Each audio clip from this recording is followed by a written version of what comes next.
After the frameworks and placing steel sheet, process on installing exterior panel.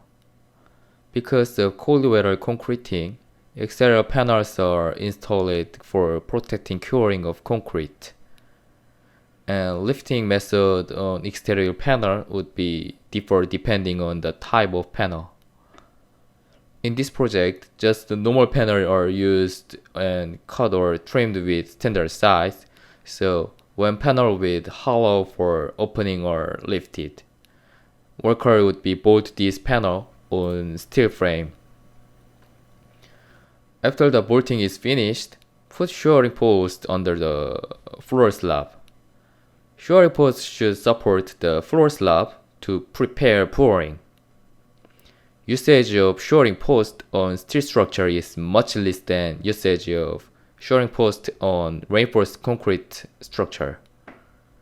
In steel structure, steel sheeting acts as a foam, and rigid structure of the building is already completed. So, beam and column takes a part of load from curing concrete. Arrange shoring post as you want. After the arrangement, equipment for pouring concrete would enter into the site. Arranging posts is not that difficult.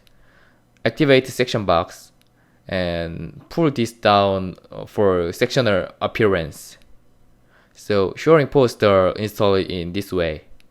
Go to the original 3D view and arrange posts as you want. Based on how two steel frame members are placed, joining on building for specific points with concentrated load should be progressed. So further shoring posts would be installed on this point.